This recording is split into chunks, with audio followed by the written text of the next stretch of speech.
दोस्तों, female heavy menstrual bleeding एक बहुत ही चैलेंजिंग प्रॉब्लम होता है। उसके साथ अगर मेंस्ट्रुएशन के टाइम में बहुत ज्यादा पेन हो, लोअर एब्डोमिनल पेन जिसको हम लोग डिस्मेनोरिया बोलते हैं, उसके साथ इरेगुलर ब्लीडिंग भी हो और डायग्नोसिस हो एंडोमेट्रियोसिस या एडिनोमायोसिस। एंडोमेट्रियोसिस और एडिनोमायोसिस से बच्चा ना होना या फीमेल इनफर्टिलिटी का केसेस भी काफी ज्यादा दिख रहा है। एसोसिएटेड ओवारियन सिस्ट भी रहता है। यूटेरस को छोड़ के दूसरे जगह से भी ब्लीडिंग हो सकता है ड्यूरिंग मेंस्ट्रुएशन, माहवारी के टाइम में। ऐसे केसेस आजकल हम लोगों के पास आ रहे हैं। अगर आप ऐसे पेशेंट हैं या फिर आपके फैमिली में ऐसा पेशेंट है तो आपके लिए वीडियो बहुत ही काम का होने जा रहा है, क्योंकि आज हम लोग बात करेंगे एंडोमेट्रियोसिस एंड एडिनोमायोसिस के बारे में। तो हेल्थ हीलिंग एंड होम्योपैथी के इस नए वीडियो में आप लोगों का स्वागत। मैं doctor SP De, consultant homeopathic physician from Siliguri, West Bengal से आज आपसे एंडोमेट्रियोसिस एंड एडिनोमायोसिस के बारे में बात करूंगा। तो चलिए वीडियो को लेंदी ना करते हुए शुरू करते हैं।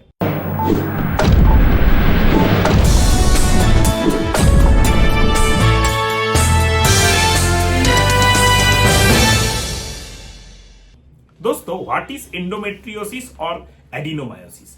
एडिनोमायोसिस या एंडोमेट्रियोसिस जो होता है, दोनों एक ही चीज के दो पहलू होते हैं। इसमें दो चीज देखा जाता है। फर्स्ट, अगर हम लोग स्टार्ट करें एंडोमेट्रियोसिस से। एंडोमेट्रियोसिस, एंडो मतलब इनर लेयर, यूटेरस या गर्भाशय का जो इनर लेयर होता है उसको एंडोमेट्रियम कहा जाता है। ये अगर यूटेरस में ना होके दूसरे कहीं पे भी शरीर के, जैसे यूटेरस में ना होके फैलोपियन ट्यूब के, फैलोपियन जो ट्यूब दोनों साइड में जो दो जा रहा है उसमें उसके ऐसे वॉल पे हो, या यूटेरस के बाहर एंडोमेट्रियम थोड़ा सा आ गया हो, या फिर आपका ओवरी में एंडोमेट्रियम पहुंच गया हो, ये कॉमनेस्ट साइज है। या फिर लोअर एब्डोमेन के जो पेल्विक जो मसल्स है उसमें एंडोमेट्रियम का कोई टिश्यू आ गया हो। मतलब क्या हुआ, यूटेरस का अंदर का लेयर, अंदर का चीज जो अंदर में होना चाहिए, जहां से मेंस्ट्रुअल ब्लीडिंग होगा, वही सेल आपका शरीर के बाहर भी, यूटेरस के बाहर भी, शरीर के अंदर कहीं ना कहीं पे आपका पाया जा रहा है। तब आपके हार्मोनल रेगुलेशन से जो मेंस्ट्रुएशन होगा उसी टाइम में उसी जगह से भी ब्लड आएगा या फिर नहीं आएगा, दर्द होगा, इंफेक्शन होगा, इसको एंडोमेट्रियोसिस बोला जाता है सिंपली। नेक्स्ट आता है, अगर एंडोमेट्रियम का जो लेयर है अंदर का, जहां से मेंस्ट्रुअल ब्लड निकलता है, उसी में वही जो लेयर अगर यूटेरस के वॉल, जैसे मैंने ये जैकेट पहना है, जैकेट का एक वॉल है, ये लेदर जैकेट है तो इसका एक वॉल है, ये जो वॉल है लेदर का, जो चमड़े का जो ये वॉल है, इसके अंदर में ऐसा टाइप का यूटेरस के अंदर में इनर लेयर यूटेरस के मिडिल लेयर में चले जाए, मसल में चले जाए, तब उसको बोला जाता है एडिनोमायोसिस। दोनों का प्रॉब्लम एक ही है कि जब भी मेंस्ट्रुएशन होगा यूटेरस के अंदर से भी चीर के ब्लड आएगा, तब पेशेंट को दर्द बहुत होगा और एक टाइम वो ट्यूमर लाइक बिहेव करेगा। प्रेगनेंसी आने में या रिकरेंट मिसकैरेज मतलब एबॉर्शन होने का चांसेस हाई रहेगा। इसको होम्योपैथी में क्या सॉल्व किया जा सकता है, इसका सिम्टम्स क्या है, कैसे पता चले कि हम लोग इसको ये टेस्ट कराना है? तो फर्स्ट ऑफ ऑल टेस्ट जो होता है वो है ultrasonography. Simple ultrasonography of lower abdomen करके हम लोगों को पता चल जाता है कि एंडोमेट्रियोसिस है या एडिनोमायोसिस है। सिम्टम्स जो आता है, जो मैंने वीडियो के स्टार्टिंग में ही बताया, इरेगुलर मेंस्ट्रुएशन, मतलब मेंस्ट्रुएशन जब 5-6 दिन का खत्म होने वाला है उसके बाद फिर से मेंस्ट्रुएशन स्टार्ट हो सकता है। हेवी पेनफुल मेंस्ट्रुएशन, बहुत ही डिस्कम्फर्ट वाला, दर्द वाला माहवारी होगा। उसके साथ मेनोरेजिया बहुत ज्यादा होगा, मतलब बहुत ज्यादा ब्लड जाएगा, क्योंकि 2-3 जगह से एक साथ में ब्लड आ रहा है, और डिस्कम्फर्ट पेन इसमें बहुत ज्यादा होता है। ब्लीडिंग बिटवीन द मेंस्ट्रुएशन या पीरियड्स हो सकता है, दोनों मेंस्ट्रुएशन के बीच में आपका पीरियड्स हो सकता है। इनफर्टिलिटी, बच्चा ना होना, recurrence, chances of abortion, miscarriage हो जाना, खास करके फर्स्ट 3 महीने के बाद से लास्ट 6 महीने में एबॉर्शन हो जाना।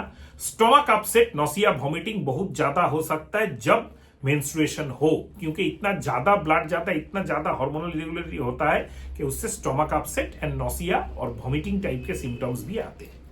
नाउ कमिंग टू ये क्यों होता है, ये इसलिए होता है कि इसमें हार्मोनल इरेगुलरिटी के कारण ये होता है, particularly diet and during pregnancy. जब जो पेशेंट का एंडोमेट्रियोसिस आज 20 साल में डायग्नोसिस होता है, उसका मादार का जब वो कैरी कर रही थी इसी बच्ची को, तब डाइट क्या था, स्ट्रेस लेवल क्या था, इससे भी एक रिलेशन होता है। अगर हाई स्ट्रेस मादर रहे तो जो उसका फीमेल बेबी बॉर्न हो तो उसमें एंडोमेट्रियोसिस का चांसेस बढ़ जाता है। मम्मी का ब्लड प्रेशर हाई होना, मम्मी का ब्लड शुगर हाई होना, मम्मी ओबेस होना, ये सब, स्मोकिंग का हिस्ट्री मम्मी में रहना, polycystic ovary, high prolactin, high thyroid level, TSH level रहना, ये सब अगर मम्मी में होता है तो बच्ची में जो गर्ल चाइल्ड बॉर्न होगा एंडोमेट्रियोसिस का चांसेस ज्यादा होगा। Vaccination, repeated unwanted vaccination, life threatening जो डिजीजेज है उससे जो वैक्सीनेशन होता है उसको छोड़ के अनवांटेड वैक्सीनेशन बहुत सारा किया जाता है, इससे भी एक रिलेशन आता है, ये भी रिसर्च में देखा गया है। High chemical medicine, high chemical medicine मतलब आजकल बहुत सारा ऐसा केसेस हम लोग के पास आता है जिसमें अगर हम भारत लेना जाए तो मम्मी बोलती है हाँ बच्चा नहीं हो रहा था, बहुत सारा दवाई खाने के बाद, खास करके एलोपैथिक मेडिसिन खाने के बाद ये बच्चा हुआ है, बच्ची हुआ है, तो इसमें भी एंडोमेट्रियोसिस का चांसेस बढ़ जाता है। इसीलिए हम लोग कहते हैं कि कोई भी फीमेल इनफर्टिलिटी का पेशेंट हो, एटलीस्ट 28-30 एज तक होम्योपैथी या नेचुरल थेरापी का हेल्प लेके लाइफस्टाइल मॉडिफिकेशन करके अगर प्रेगनेंसी आ जाए अच्छा है, वरना एलोपैथिक, उसके बाद IVF, उसके बाद दूसरा कोई पद्धति। होम्योपैथी में इसका इलाज क्या है? फर्स्ट स्टार्टिंग में होम्योपैथी मेडिसिन जो मैं बताने, फर्स्ट ऑफ ऑल एक चीज मैं आप लोगों को अलर्ट कर देना चाहता हूं, सेल्फ मेडिकेशन कुछ हद तक इसमें ठीक है, कर सकते हैं, लेकिन अगर आप क्योर करना चाहते हैं एंडोमेट्रियोसिस या एडिनोमायोसिस को, तो खास करके जो अनमेरिड गर्ल्स है, जैसे 14-15 साल, 16-17 साल के, उनका अगर डिस्मेनोरिया, पेट में बहुत ज्यादा दर्द मेंस्ट्रुएशन के टाइम है, तो जरूर उनको आप नियरेस्ट अच्छा क्लासिकल होम्योपैथ के पास लेके जाइए, या हम लोगों का ऑनलाइन ट्रीटमेंट भी लेना चाहते हैं तो ले सकते हैं। हर वीडियो के नीचे जो डिस्क्रिप्शन बॉक्स है उसमें हम लोगों का व्हाट्सएप नंबर मिलेगा आपको, उसमें आप कांटेक्ट कीजिए, अपना प्लेस लिखिए, आप क्या प्रॉब्लम है लिखिए, ऑनलाइन ट्रीटमेंट लेना चाहते हैं लिखिए, हम लोगों का टीम आपसे कनेक्ट करेगा और आपसे हम लोग जिस दिन अपॉइंटमेंट होगा मुझसे आपका डायरेक्ट बात होगा। मैं खुद केस हिस्ट्री लेता हूं, किसी असिस्टेंट से नहीं लिखवाता हूं। नेक्स्ट आता है कि अगर क्रॉनिक केसेस है तो आप जरूर अच्छा होम्योपैथ डॉक्टर के पास जाइए, वो इसको लगभग क्योर कर देगा। कभी कभी हम लोग देखते हैं कि अल्ट्रासोनोग्राफी में पहले एंडोमेट्रियोसिस या एडिनोमायोसिस दिखा रहा था, अभी वो नहीं है, ऐसे केसेस काफी हो चुके हैं। हाँ, मैरिड वुमेन, अगर आपका एबॉर्शन का हिस्ट्री है इसलिए बच्चा नहीं ठहर रहा है, या फिर आपका बच्चा आ ही नहीं रहा है, ऐसा केसेस को भी आप जरूर अच्छा होम्योपैथ को दिखाइए, क्योंकि इसमें भी बहुत ही एक्सपर्ट ट्रीटमेंट का जो एक डॉक्टर ही आपको दे सकता है, ऐसा जरूरत है। नेक्स्ट आता है, अगर आप कुछ ऐसा मेडिसिन है जिससे आप थोड़ा बहुत सिम्टोमेटिक रिलीफ मिल जाए, उसमें है डिस्मेनोरिया के केसेस में, बहुत ज्यादा दर्द, पेनफुल मेंस्ट्रुएशन के केसेस में मैं 3 मेडिसिन बोलता हूं लेने के लिए, वो है कोलोसिंथ 30 प्लस बेलेडोना 30। ये जो 2 मेडिसिन आप दिन में 3 बार 1 चम्मच पानी में 2 बूंद करके हर एक मेडिसिन का लेके 1-2 मिनट आगे पीछे करके दोनों मेडिसिन लीजिए, मिक्स मत कीजिए। उसके साथ आप मैकफॉस 3x का 4 गोली करके दिन में 4 बार थोड़ा सा गर्म गुनगुने पानी से घोट लीजिए, स्वालो कर लीजिए। इससे आपका पेनफुल मेंस्ट्रुएशन कम हो जाएगा, केमिकल मेडिसिन खाने का आपका जरूरत नहीं पड़ेगा। नेक्स्ट आता है मेनोरेजिया, अगर ज्यादा है, बहुत ज्यादा ब्लीडिंग अगर आपका हो रहा है, इसको कंट्रोल करने के लिए काफी सारे मेडिसिन हम लोगों के बहुत अच्छे काम करते हैं, लेकिन थैलास्पी बार्सा पास्टोरियस बहुत ही अच्छा है, मदर टिंचर, इसको आप 10 बूंद करके दिन में 3 बार खाने के बाद थोड़ा सा गर्म गुनगुने पानी में लीजिए, तो आपका काफी हद तक इंप्रूवमेंट रहेगा। नेक्स्ट आता है, अगर एंडोमेट्रियोसिस डायग्नोसिस हुआ है या फिर नहीं हुआ है, मेंस्ट्रुअल इरेगुलरिटी, पेनफुल मेंस्ट्रुएशन आपका नजर में आ गया है लड़की का, तो आप जो मेडिसिन उसको जरूर आप स्टार्ट कीजिए, वो है Ashoka mother tincture, Jonesia Ashoka mother tincture, 10 बूंद करके दिन में 3 बार खाने के बाद लगातार देते रहिए, महीनों तक, सालों तक दे सकते हैं, बहुत अच्छा रिजल्ट्स मिलता है, काफी हद तक इंप्रूवमेंट विदाउट अदर इंटरवेंशन हो जाता है। नेक्स्ट आता है अगर बहुत ज्यादा ब्लीडिंग हो रहा है थैलासेमी बार्सा के साथ, हम लोग और एक मेडिसिन ऐड करने को बोलते हैं, मिक्स करके भी ले सकते हैं दोनों मेडिसिन को, फिकस रिलीजियोसा मादर टिंचर। अगर मिक्स करते हैं थैलासेमी बार्सा एंड फिकस रेल, दोनों मादर टिंचर का इक्वल क्वांटिटी में आप मिक्स कीजिए, फिर जो कॉम्बिनेशन बनेगा उसका 10 से 15 बूंद दिन में 3 बार खाने के बाद लीजिए, काफी हद तक इंप्रूवमेंट रहेगा ब्लीडिंग में। उसके साथ आप सेबाइना 30 यूज कर सकते हैं, 1 चम्मच पानी में 2 बूंद डाल के दिन में 3 बार खाने के बाद, बहुत ही अच्छा इंप्रूवमेंट, पेन कम होता है, मेंस्ट्रुएशन भी इरेगुलर जो होता है लॉन्ग टर्म जो होता है स्टॉप हो जाता है। नेक्स्ट आता है उस्टिलागो 200।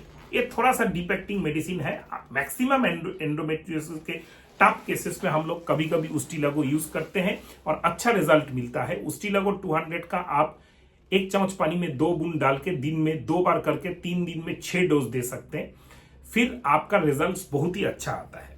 और इनफर्टिलिटी के केसेस एंड रिकरेंट एबॉर्शन के केसेस, जैसे मैंने पहले बताया, एक्सपर्ट होम्योपैथी का ओपिनियन आपको लेना है। अक्सर जो मेडिसिन आता है वो है थुजा आता है, थायरोइडिनम आता है, कार्सिनोसिन आता है, ट्यूबरकुलिनम मेडोरिनम आता है, sulphur, Calcarea carb and lycopodium आता है।